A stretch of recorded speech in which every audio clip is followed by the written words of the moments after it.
and rejoice at having this precious human life with the opportunity to cultivate equal-hearted love and compassion for all sentient beings, with this opportunity to generate deep single-pointedness in our meditation and to realize the ultimate nature of reality.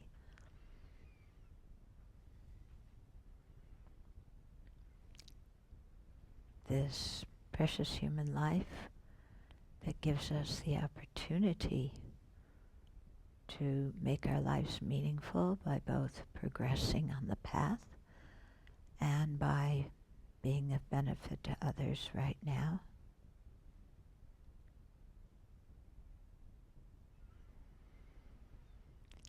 And so with a joyful mind, because we know that our present life is hard to obtain, yet very meaningful,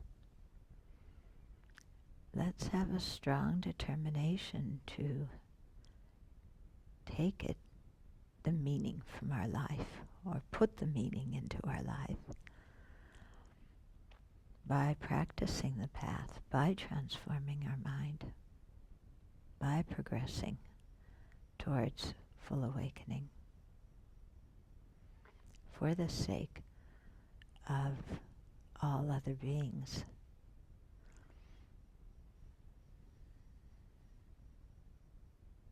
So let's make that our intention for being together and for listening and sharing the Dharma today.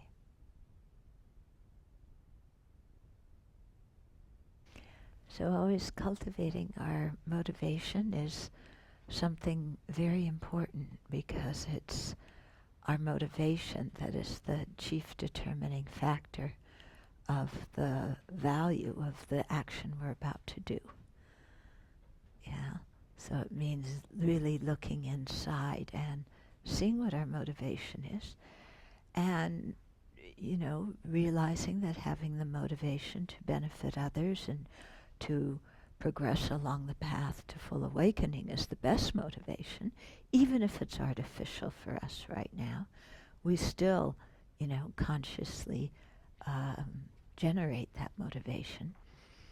But sometimes we check our mind to see what our real motivation is before we generate that motivation.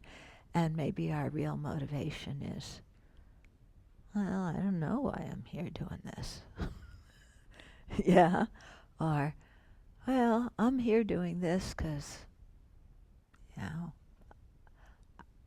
whatever it is, why do you go to work?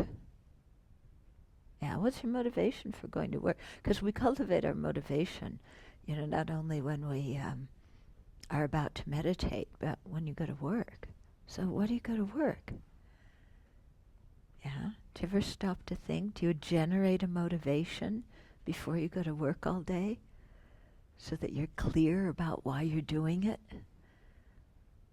Or do you just wake up in the morning and, well,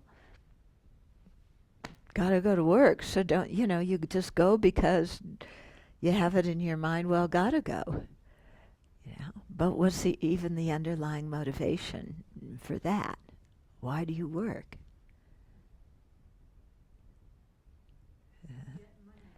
To get money.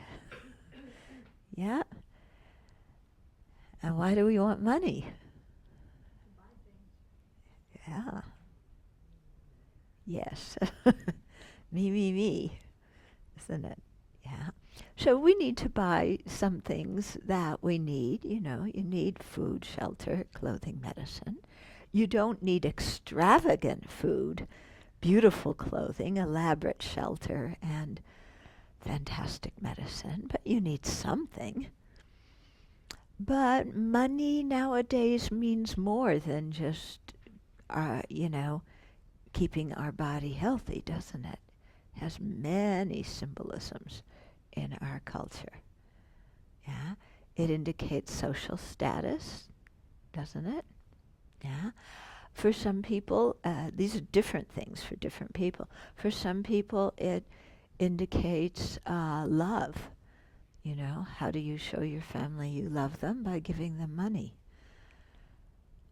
I was so shocked when one man who came here, he said that he feels like his wife loves him much more when he makes a good salary than when he doesn't. Yeah, I was really but I know that's true for many people. For some people, money indicates freedom.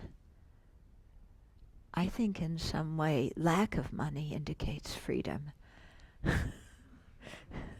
Yeah, depends on your attitude, because sometimes having a lot of money can be very confining.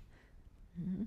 And you have to worry about it and think what to do about it and, deal with all your relatives who want loans and, everything like that.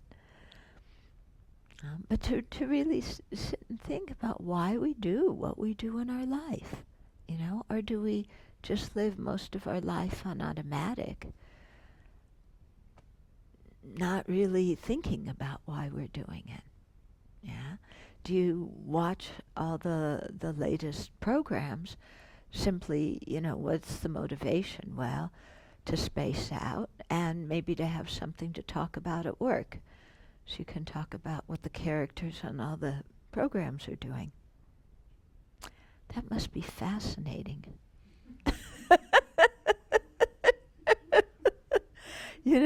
You got to see all the latest movies so you can talk about the characters in the movies.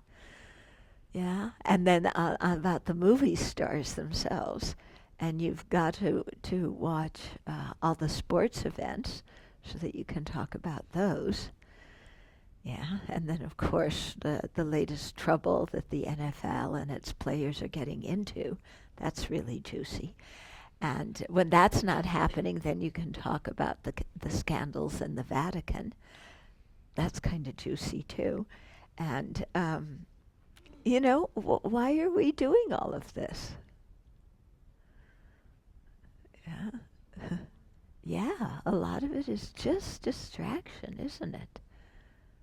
Something to fill our mind with. And what we don't see is the value of our precious human life and what we could fill our mind with instead of all this kind of rubbish. Yeah. And so it's strange how we take our life for granted. I think that happens very much because we aren't aware of the whole picture of samsara. Samsara meaning cyclic existence. Yeah. So we aren't aware of what it means to be in cyclic existence. Yeah. How did we get here to start with? And what happens after we die? And then everybody goes, no, we're not going to talk about that. Yeah. Because if you talk about death, it might happen.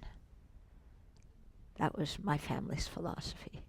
Yeah, if you talk about death, it might happen. If you don't talk about it, it won't happen. Totally logical.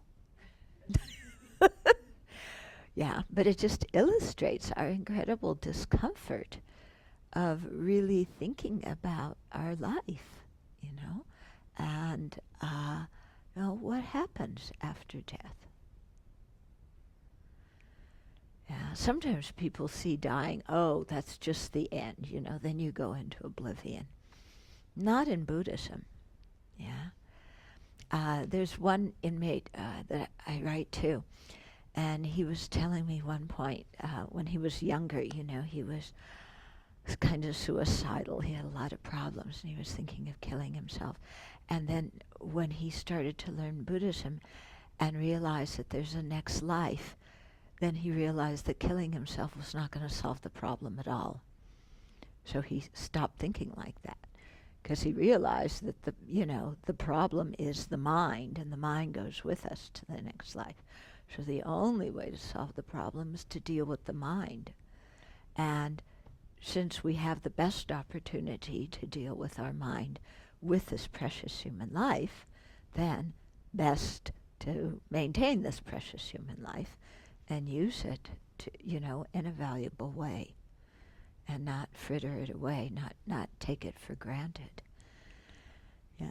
So you might think, well, everybody has a precious human life. There's 7 billion of us on this planet.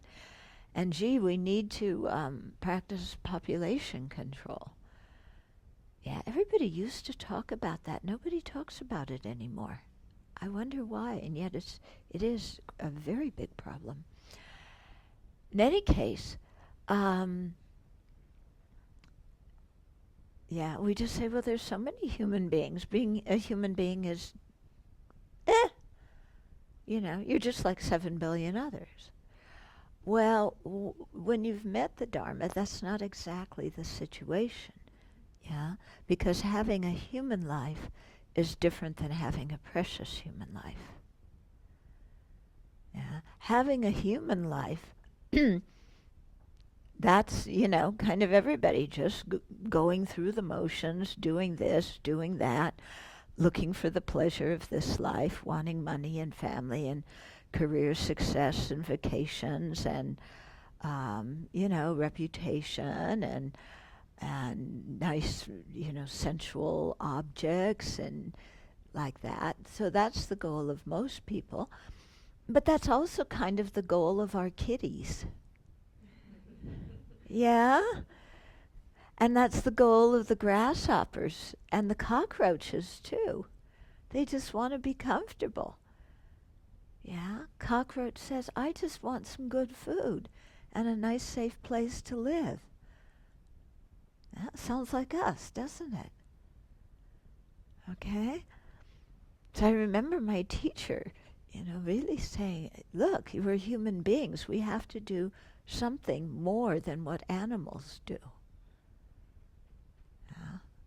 And the chief thing animals do, besides eat, sleep, and go to the toilet, is, they like their friends and harm their enemies.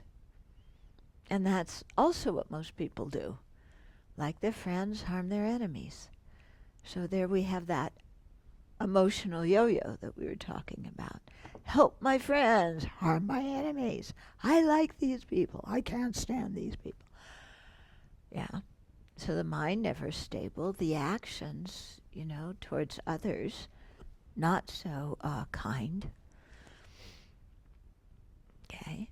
And then just keeping oneself entirely busy until the time of death comes, and then dying in confusion because they don't know how to make, they never knew how to make their life meaningful. Okay? Whereas if you have a precious human life, remember, which is different than a regular human life, precious human life means that you've been able to meet the Buddha Dharma. Yeah, you have all your sense faculties.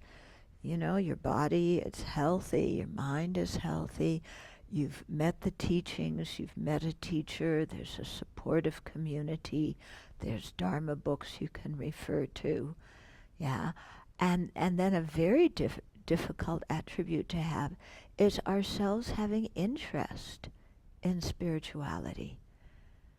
Yeah, that's a part of ourselves that we often don't appreciate.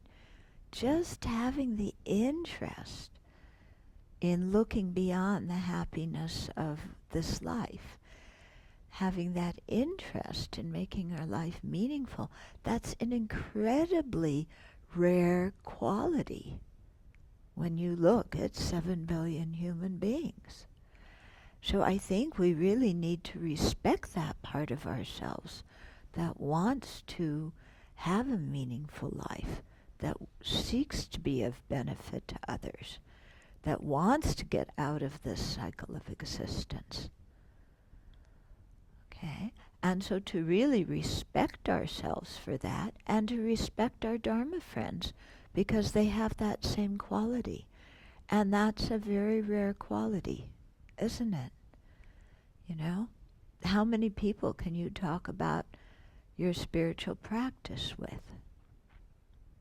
And I mean really talk and discuss, and not just you bring something up and then they talk for the next 45 minutes and want to invite you to church and give you 10 books to read. and tell you you're going to hell if you don't do that. Yeah?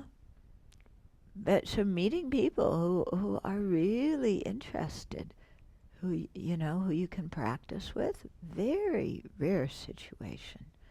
Yeah? And a very important one for us. Okay, so having met the Dharma and the teachings and having all these conditions, then it's important to really use our life wisely and not just fritter it away, with nonsense stuff, and especially not fritter it away engaging in destructive actions that leave the seeds of these destructive actions on our mind stream that then influence what we experience and what we're reborn as. Okay, so quite important to really respect ourselves and appreciate our present opportunity.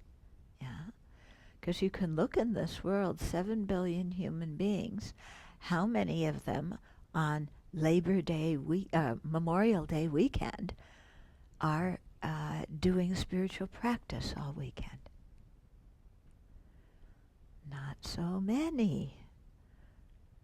Okay, what percentage of the world population do you think is deliberately cultivating love and compassion for all beings today? Not so many. Yeah, so to have this opportunity is really quite special.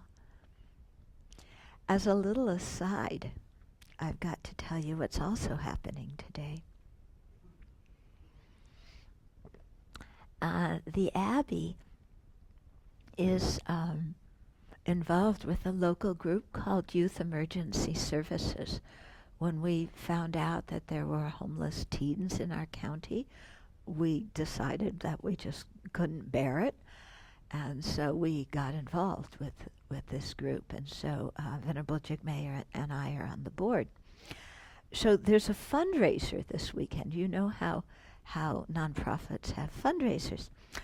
So this fundraiser was the brainchild of one of the staff members who has some relation with Steppenwolf. Do you remember Steppenwolf? Yeah? So she arranged for Steppenwolf to come to Newport. I don't know if I should tell you. Maybe the whole afternoon everybody will go. Yeah, actually there's 3 or 4 bands. 4 bands. Yeah. Yeah. So this is happening this afternoon as a fundraiser for Youth Emergency Services. The Abbey tries to participate as much as we can. This one we bowed out of.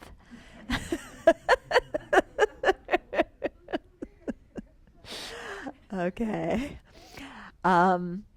We just are making prayers that all goes well, because you know what these concerts usually are, or turn into, or everybody's state of mind when they go.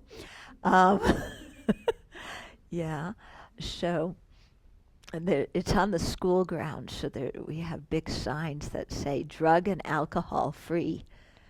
I said, oh, we're giving drug and alcohol free?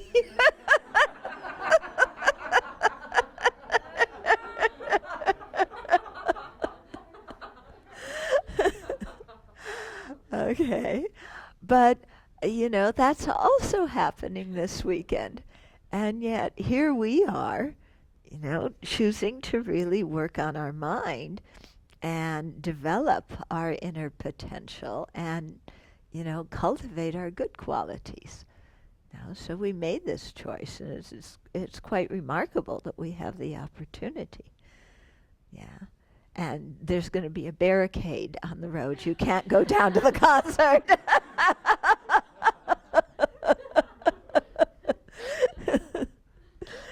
Okay. But I think that we may wind up hearing it from here. Yeah, we're, 8 miles from town? 11, something like that. Okay. So,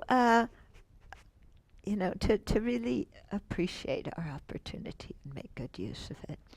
So we've been working for several years on Memorial Day weekends on this little book, How to See Yourself as You Really Are, by His Holiness. And it's a very, very nice book. He really puts things in a lot of simple language and quite clear. Yeah. And so just do a little bit of review on it. His Holiness starts out, talking about our motivation for practice, just like I've been doing, and how important it is to have a clear motivation, and to know what cyclic existence is, and that we just keep getting born again and again under the influence of ignorance, mental afflictions, and then karma, or the actions that we've done. And so developing that very strong intention to be free of that and to attain the state of liberation, and to even go beyond that and attain full awakening, where we'll have all the abilities to be of the greatest benefit to living beings, to really be able to help people solve their problems. Yeah. Okay, so the importance of our motivation. And then His Holiness went into talking about dependent arising, because the whole book, How to See Yourself as You Really Are, is trying to help us, see ourselves as we really are, which is not what we think we are. Okay, so we have, in regular life they talk about trying to understand who you are. In Buddhism, we talk about trying to understand who you aren't. When you're young, you want to find out who you are. Now we want to find out who we aren't, because we have so many images of ourselves and ideas about ourselves that are completely erroneous, completely wrong. And so all these wrong ideas, some of them are very gross, some of them are more subtle. Yeah, all these ideas of ourselves, you know, are mostly just useless chatter and are erroneous. Or even if they have some conventional validity, they are not who we actually are. Okay?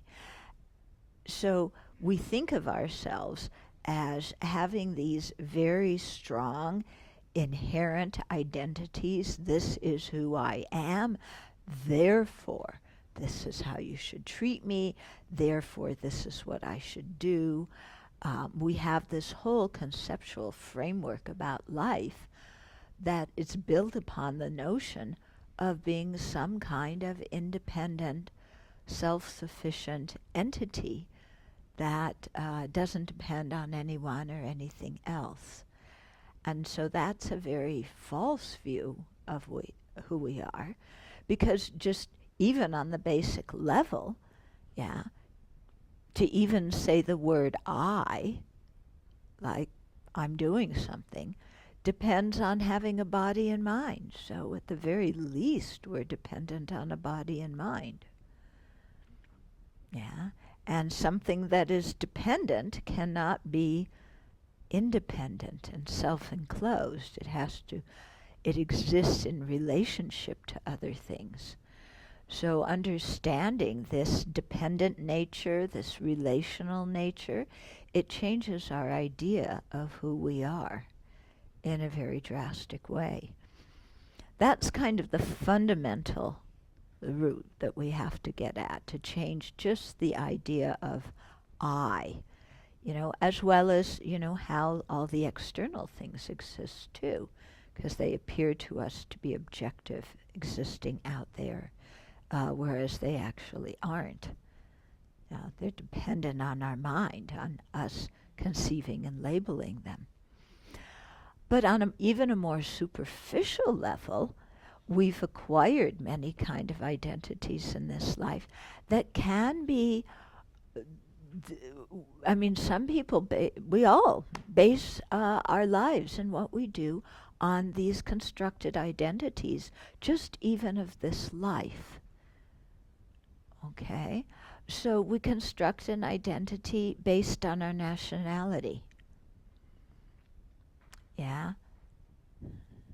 We construct an identity based on our race.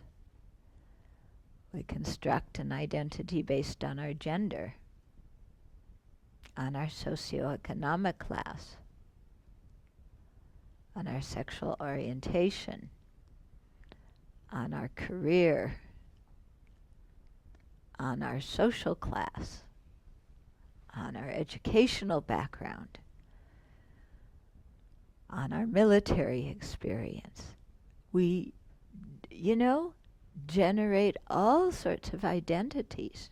Now, who you marry, you get on a whole identity based on that. Okay?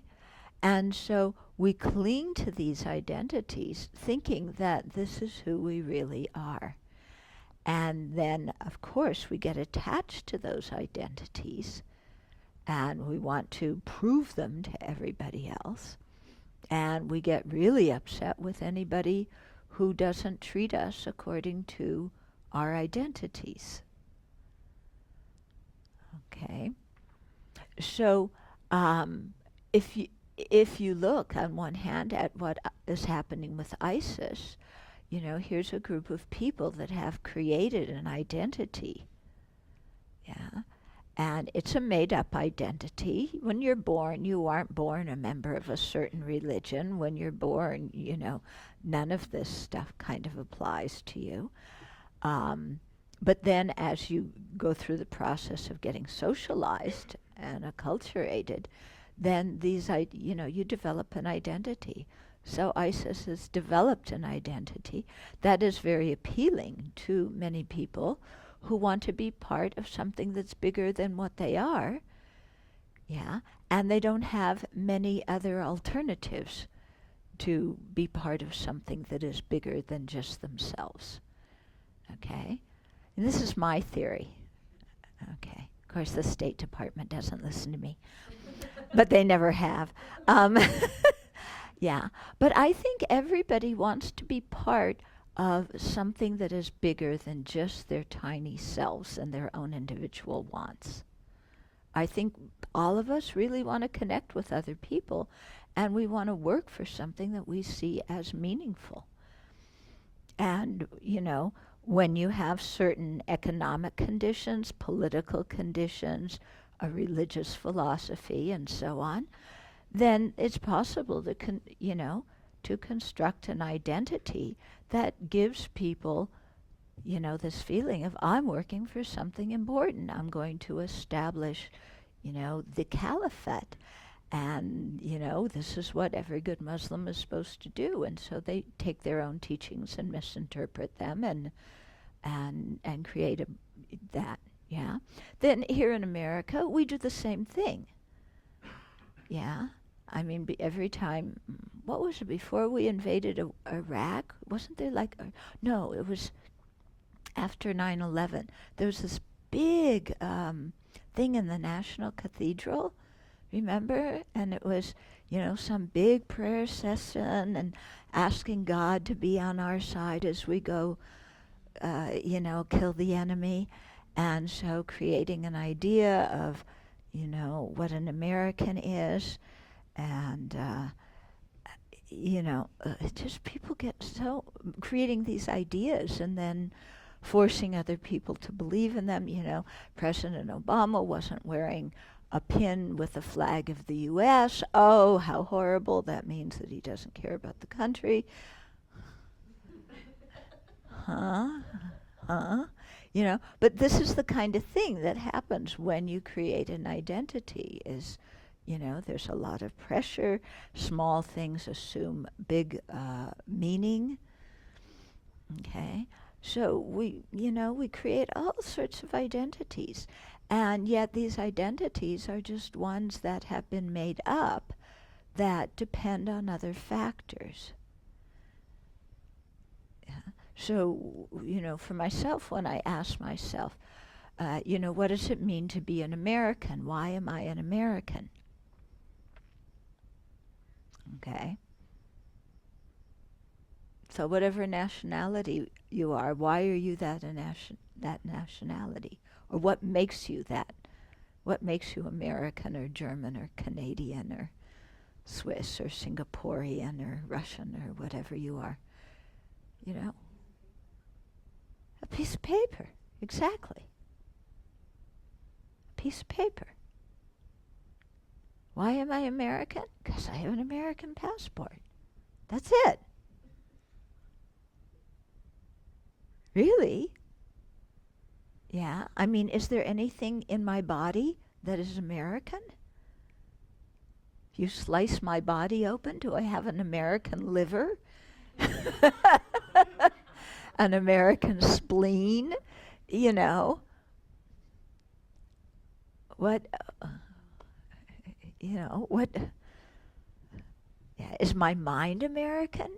Do you get an American mind when you're born in a certain place? Yeah. And when you move to another country, do you get another mind? No, that doesn't happen either. Yeah. So it's a conventional identity. 500 years ago, I was born in Chicago. Well, I don't know if Chicago existed 500 years ago. Probably not. And definitely America didn't exist 500 years ago. So if I was born on that same piece of dirt 500 years ago, would I be called American? No, nobody even knew the word then. Yeah. So are you getting what I'm saying? That it's an identity that we've created. Yeah. We create identities based on our gender too. If you're a man one way, woman another way. Now they have so many new genders, I can't keep track of all the vocabulary. Really, somebody asked me to speak about kind of, gender. It wound up not happening, but I thought, I need to learn some more about this. And I went online and all the list of gender things now. I mean, it's not just LBGTQ. The Q got added. The T got added first, then the Q got added. But then there's all these other ones. Yeah. It's quite confusing. And but the whole idea of gender is one we made up.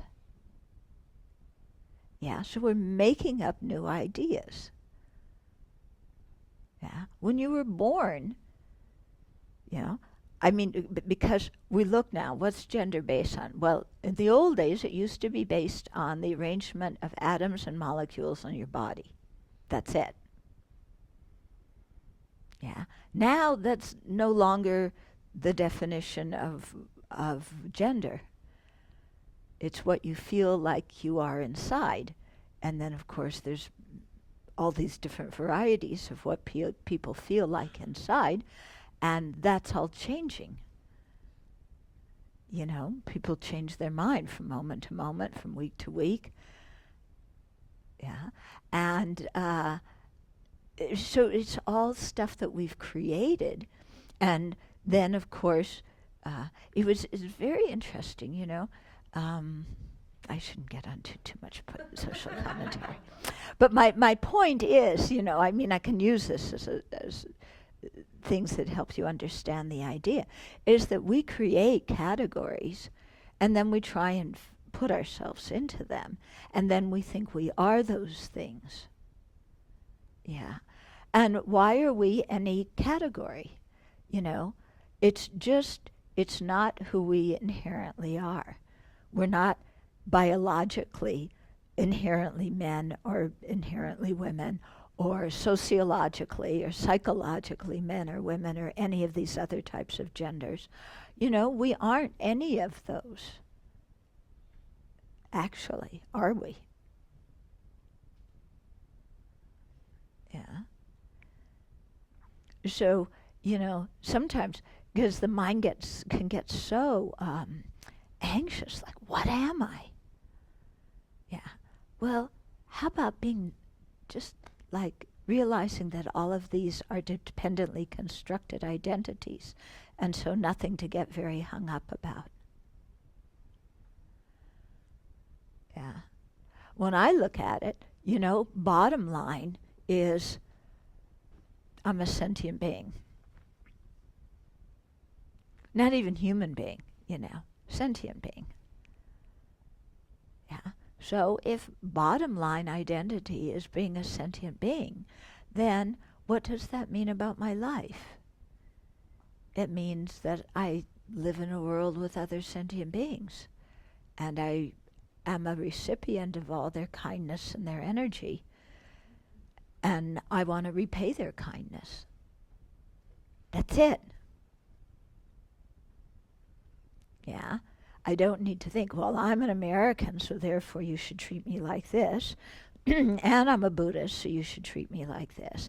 And I'm a nun, so you should treat me like this. And I'm a Westerner, you should treat me like this. And I'm 5'4", so this means this about it. And I weigh so much, and this means this about me. And I have brown eyes, blah, blah, blah, blah. And my ancestors came from, blah, blah. And, it's like, it's all this stuff is exhausting, and so much of all of it is just based on our body, and we aren't even our body. Our body is just a guest house we're living in temporarily for a few years. That is something that is constantly changing. Yeah, we eat new food, and the body is changing, and the cells rejuvenate, and the electrons are zipping around doing their thing. Nothing remains the same moment to moment. Okay? So to have some idea of the dependent nature and release these very rigid conceptions we have of who we are and of who other people are. Yeah? Are you getting what I'm saying? You are my parent, therefore you should treat me like 1, 2, 3, 4, 5. You are my child, therefore 1, 2, 3, 4.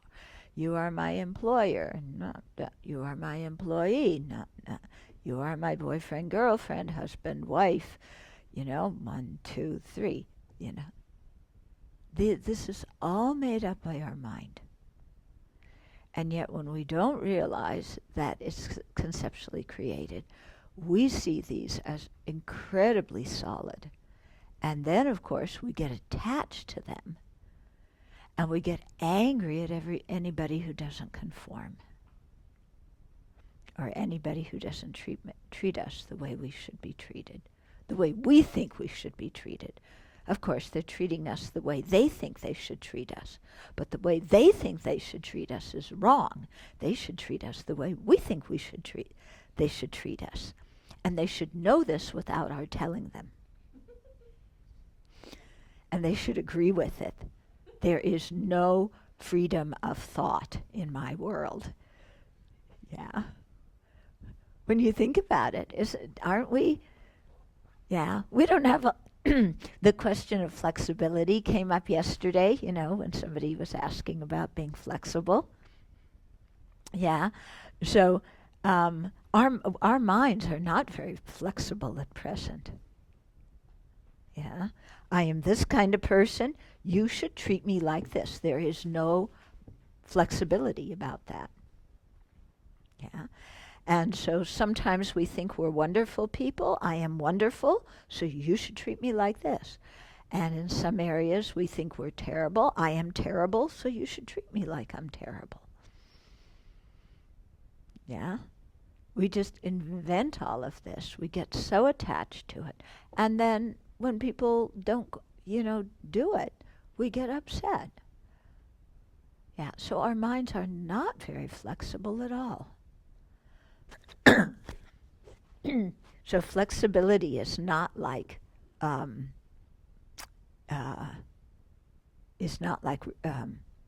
does not mean scattering. And being anything, it means the mind being serviceable to be able to direct it how we want it to be directed. And right now our mind is not very serviceable, is it? It's quite rigid. Yeah. I've been sitting here now for almost 1 hour and my legs hurt. And why isn't she letting us stand up when my legs hurt? You know, this class should not be so long. It should end sooner before my legs hurt. Or maybe they should let me sit in a chair. Why do I have to sit on the floor? Normal people don't sit on the floor. My mother always told me to get off the floor. Now I come here and they tell me to get on the floor. Yeah. So, yeah, we were not very flexible. Okay, then lunchtime. Oh, what is it? Oh, that. Gee, I thought it was going to be this, and it's that. One person wrote, because we have woofers come here, you know, the people who are doing organic gardening and forestry and stuff. So one of them wrote a review about the Abbey. Oh, Sravasti Abbey is really great, but you should know and be prepared they eat a lot of tofu there.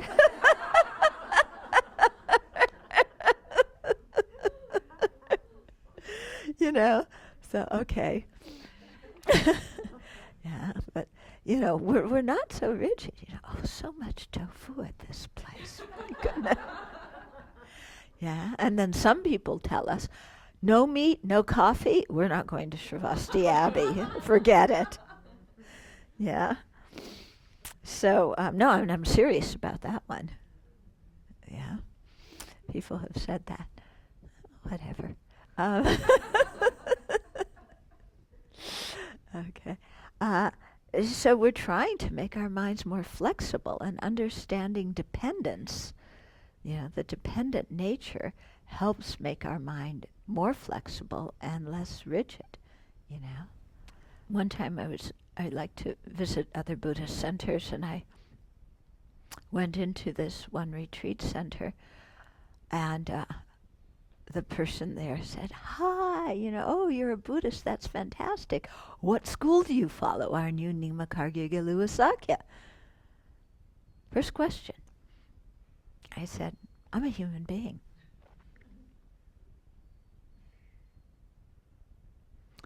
Then that guy took me around, you know, the retreat center, went into the kitchen, the cook was there, yeah. And the cook said, oh, fantastic, so nice to meet you. Are you Nyingma Khargyal Gelug Sakya? And the guy from the desk said, she said she's a human being.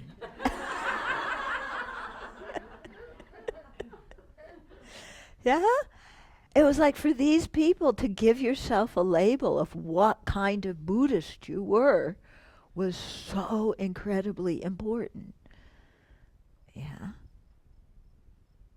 And so that's what I mean. We create things and then it's like, oh, well, whatever school you belong to, you know, you don't go to a teacher from another school. You don't talk to those people from that other school because our school's the best one. Yeah. We're the direct descendants from the Buddha. Nobody else is. We have the right understanding of what the Buddha taught. Nobody else does. Our lineage is the best. Let's read this book.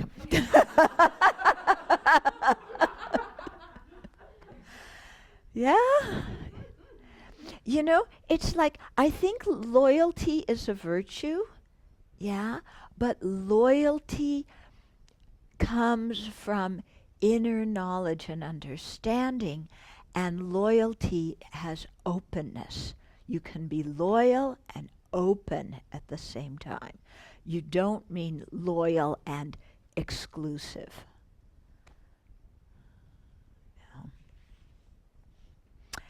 Okay, so there's also a question that somebody asked that, is good to do at this point. Okay, why is temporary happiness unsatisfactory? If we define life as up and down, why shouldn't we grasp at that happiness as long as we understand that it is temporary? Okay, so the person is saying, why is temporary happiness unsatisfactory? And if we understand that worldly happiness is temporary, why shouldn't we grasp at it?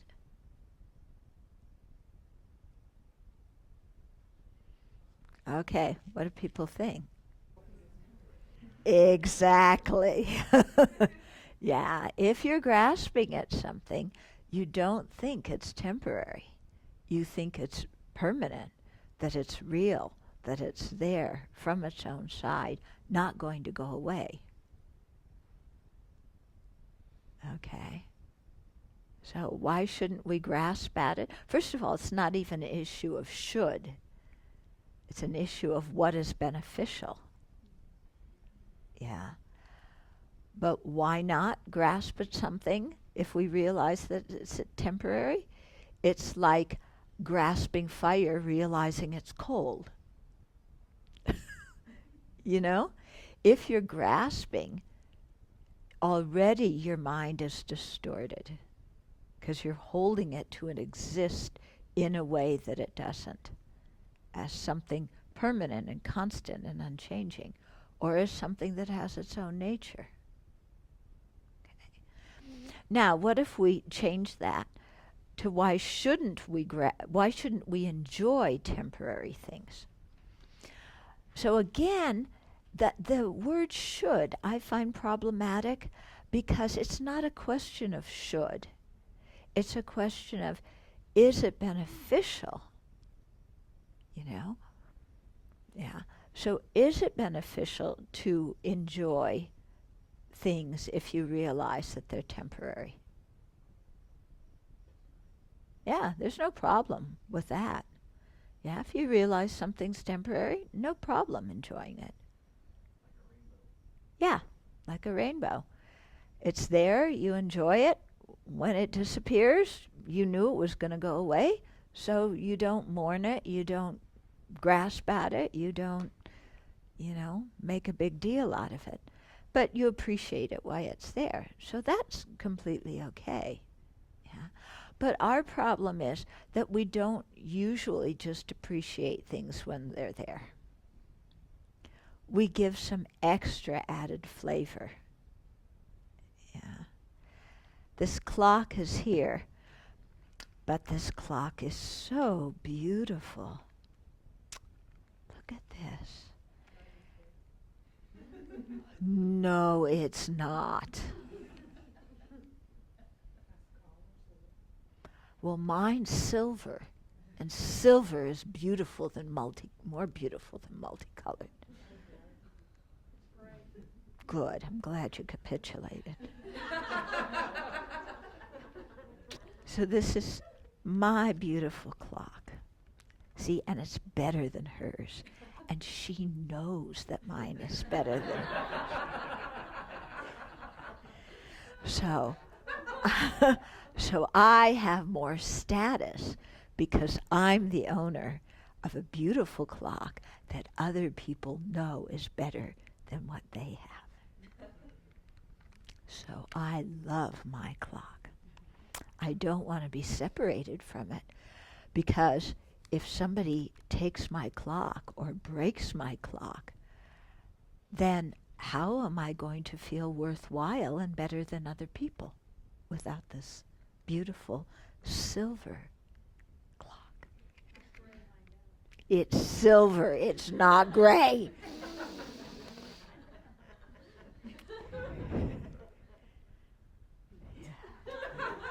My clock. My clock. Not your clock. Okay, so do you see what the problem gets into is when we don't realize something's temporary, when we don't realize that it is a dependent arising? We imbue it with all this other meaning. Yeah. I mean, this clock now represents my worth as a human being and my social status and how rich I am because I can afford it. Yeah. And then I get to look at it. It's so beautiful. It's been saying 10:07 for a long time now.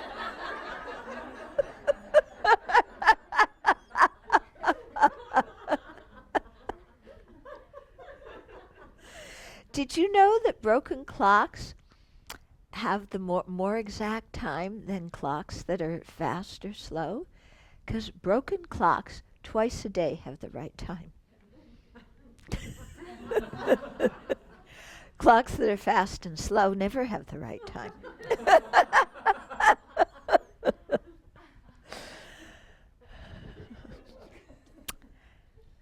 I learned many important things from my college education.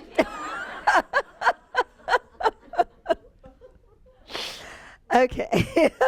So, okay. Okay, person who asked that question, okay with that? Yeah. So it's not a question of should or shouldn't. If you look at your Dharma practice like should and shouldn't, it's going to be hard for you to continue to practice. You have to look at it as what's beneficial and what's not beneficial. What do I want to do and what do I not want to do? Exactly. It takes you, and you have to, you hear it during teachings, then you have to sit and think about, well, is that true or not? Yeah. Just because somebody said it doesn't mean it's true. So is it beneficial to see the people and things around me as transient in nature? Is that helpful to my mind? And then you check. Yeah. If I see them as transient in nature, what then? If they see them as permanent, fixed, what happens then? Then if you come to the conclusion, well, but if I see everybody as transient, then I know they're all going to die and then my relationships are totally meaningless. I want to see them as permanent. If you start thinking like that, then you have to realize that your understanding of transient isn't correct. Yeah, that, transient doesn't have to bring the response of, I'm not going to have any fun anymore if everything's transitory. But rather, I can relax and enjoy things more because they are transitory. I enjoy them while they're here, and when they're not here, yeah, I still appreciate them, but I'm not grasping and longing and missing and, because, one day this clock's going to break. And if I'm just super attached to this clock, then the day this clock breaks, I'm going to be walking around the Abbey just sobbing and sobbing and sobbing. My clock is broken. And no matter what people say to me, we'll get you another clock, but it's not as good as this clock. This clock has so much sentimental value. I've had it since, I don't know when. Actually, it's not even my clock when I think about it. Yeah. But it was given to us. Yeah, by Carrie, was it? No, somebody else. Okay. Anyway, this clock was given to me by a dear friend. Now it's broken. How can I give it up? Because that would be like betraying my dear friend for their kindness and giving me this stupid clock that broke. No, this beautiful clock. So you see what we're getting at? Yeah. So if you're coming if you're feeling afraid of letting go of things by understanding that they're impermanent, then that fear isn't you're not coming to the correct conclusion. That's not the point, The point is to come to the conclusion of, well, there's no use being attached to it. Yeah. And I can enjoy things and value and appreciate things without clinging to them. And in fact, we can enjoy and appreciate them more when we don't cling to them. Yeah, because when we cling to things, then the mind has its checklist of what we want, what this person should be, what this thing should do for us, so on and so forth. Okay? But you're absolutely right. You need to think about this on your own and look at your own experience. That's how the Dharma really becomes real, is when you look at your own experience. Yeah? And then you can see for yourself if it's true or not true. And you can ask people questions and, get a deeper understanding of this. Okay? So we shouldn't just take the Dharma as like more stuff to put on top of me, more shoulds. Yeah, it's not more shoulds. When you understand, then it's I want to. And it's beneficial too. So how do you relate to people who have strong identities, who, if you don't treat them according to that identity, get upset with you? But if you do treat them according to that, then sometimes you are reinforcing something that's not necessarily good for the person. Yeah. It seems like you're thinking of a specific situation. Many specific situations. So it's hard to give an answer that will fit all the specific situations. So I will talk in general, but then you'll have to see what parts of what I say fit each situation. Okay? So some identities, like if a person is saying, well, I'm stupid, I can't do this. By treating them like they're stupid and they can't do that, that's very damaging to them. So that kind of identity, then, I would deliberately counteract and treat that person with respect and point out to them what they can do and encourage them to see that that's just a false identity that they're clinging to, and give them small steps of things they can do. Like a child who is who says they can't read or they can't do math problems or something, then, don't go along with that identity, but show them, give them the extra help they need, and help them rephrase that to, it's not, I'm stupid, it's, that is a little bit challenging for me. Yeah.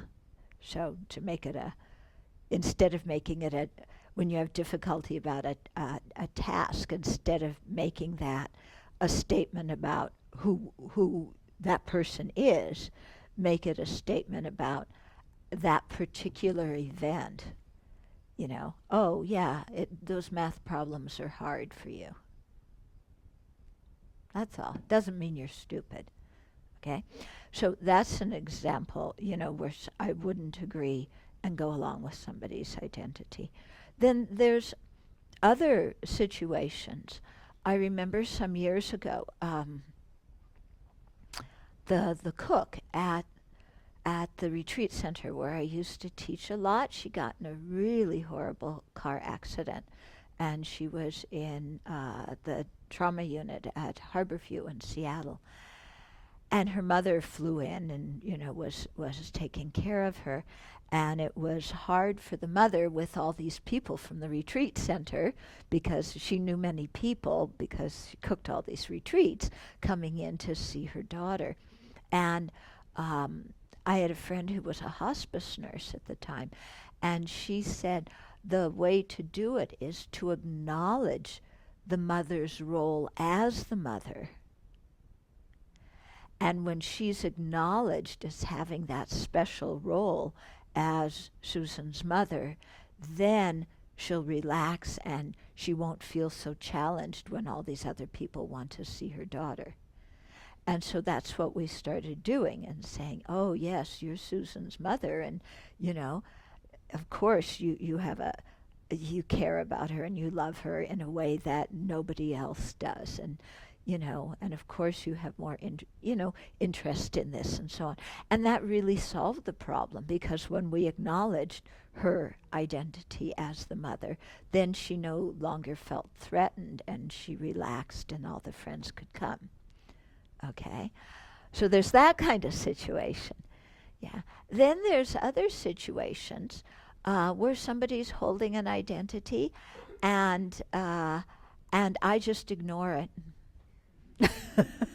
Yeah, I just treat them as the way I treat everybody else, So if it's somebody who thinks they're worthless, doesn't matter. I treat them the way I treat anybody else.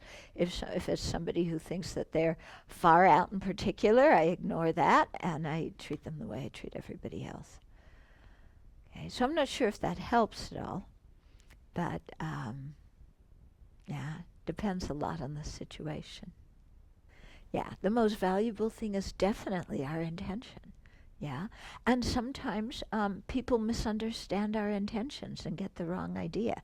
And there's nothing much we can do about that except try and explain afterwards, and they may or may not believe.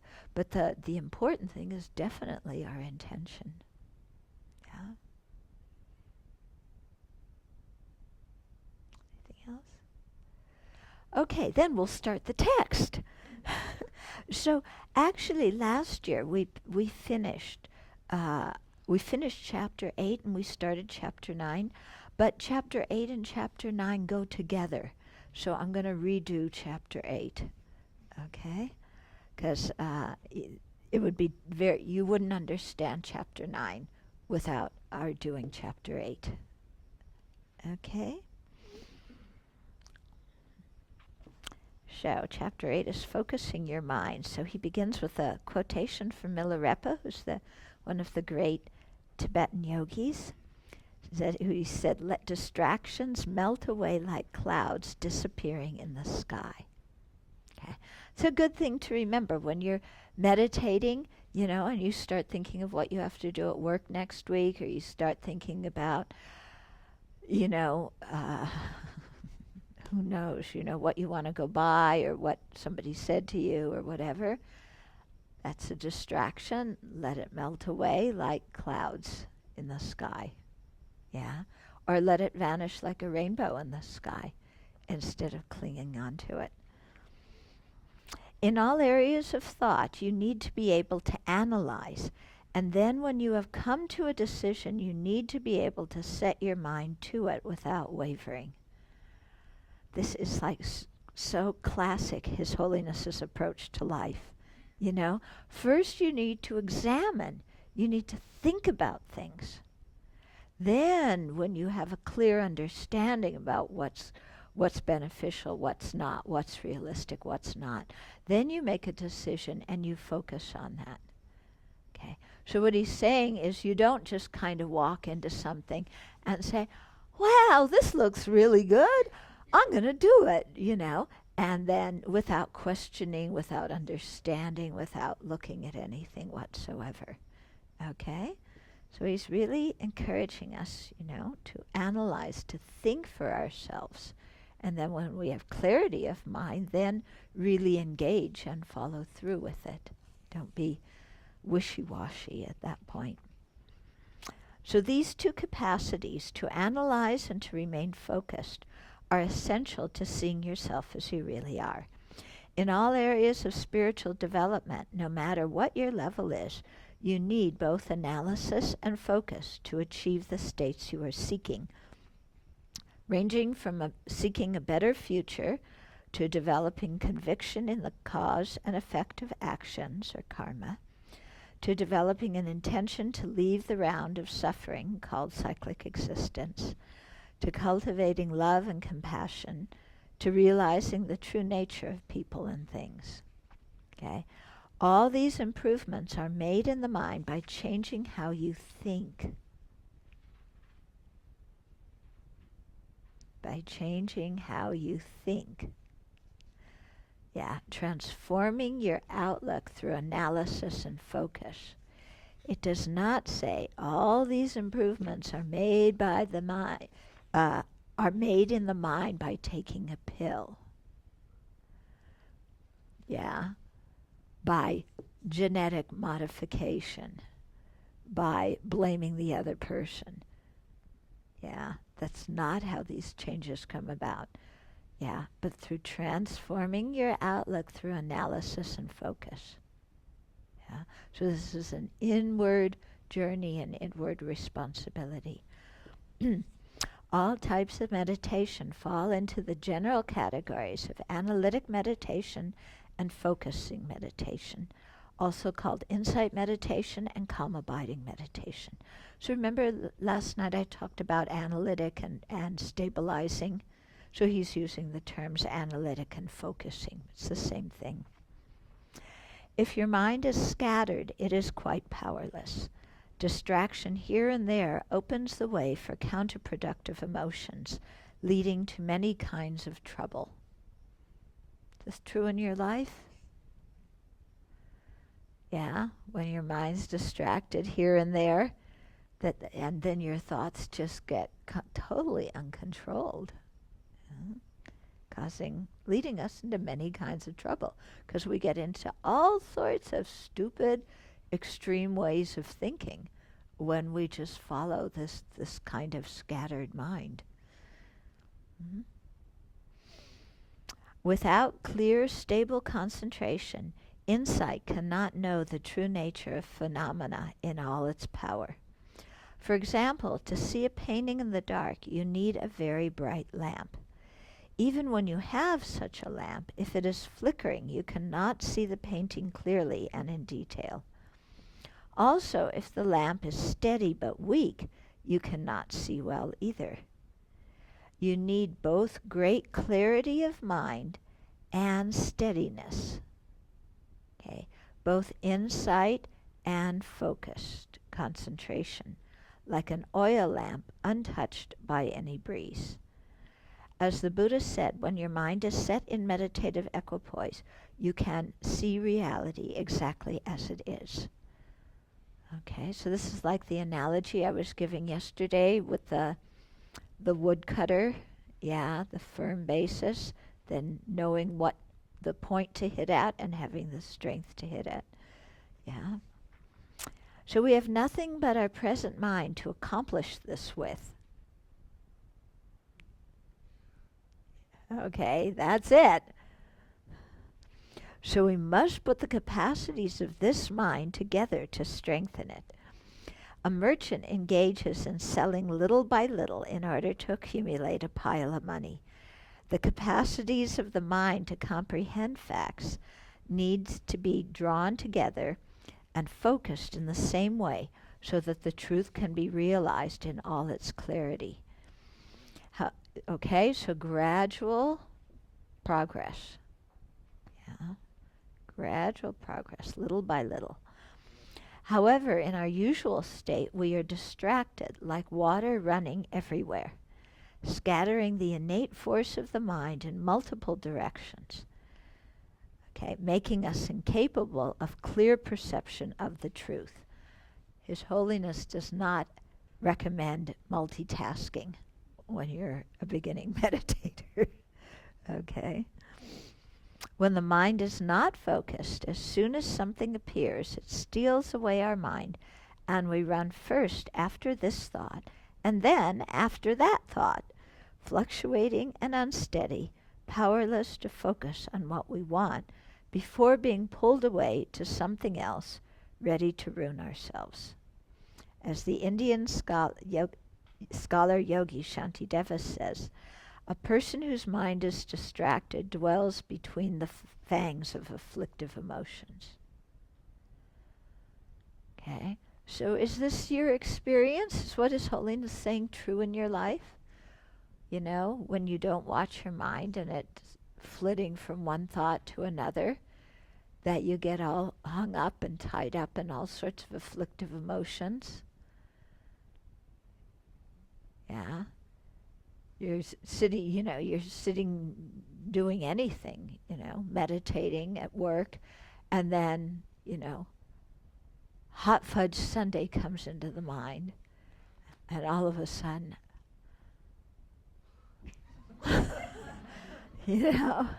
I need the sugar rush. Yeah. And then off we go. Okay. Or whatever your version of hot fudge sundae. You know what's a good example? Texting. Isn't it? Yeah? How people's concentration now, people cannot stay focused on anything because they always have to check their phones. Even when there's not a text, you have to check your phone every 30 seconds because there might be a text. Right? You know, I mean, if it doesn't buzz or it doesn't vibrate, then it's like, well, maybe it's not working. I better look at it anyway. Yeah? Then your friend says, they wrote this terribly important message. You know, I ate cornflakes for breakfast. Well, you got to respond to that text immediately. Otherwise, your friend's not going to like you anymore. Yeah, right? You have to respond to text right away. So you have to write, congratulations on eating cornflakes. Yeah. And then they text, are you almost here? And you text back, I'm 2 blocks away. And then they text, when are you coming? I'm 1 block away. Then, how long until you'll be here? About 3 seconds. Yeah. Really? I mean, I see this because especially when I'm in Singapore, yeah, when I'm going someplace to teach, then they usually pick me up maybe half an hour, 40 minutes before the talk. About halfway there, then the phone starts ringing. I know immediately who it is, you know, and I don't have a phone. It's the driver's phone. Okay, this is why I don't have a phone. So then the driver, you know, has to turn on their phone because, you know, Buddha forbid you don't turn on your phone when you're getting a phone call, especially if it's the organizer of the thing and you know that, you know, when is she going to be here? Yeah. So you're driving and trying to do your phone, and that's when I get anxious. I turn that phone off. You know, and then the person calls repeatedly until we are there. Yeah, it's true, isn't it? Yeah, yeah. We're turning into the driveway now. Are you waiting on the bottom level? We're turning in the driveway. And you see them standing there. Okay. Yeah, but this is a perfect example of, you know, how the mind just gets led away by all sorts of things.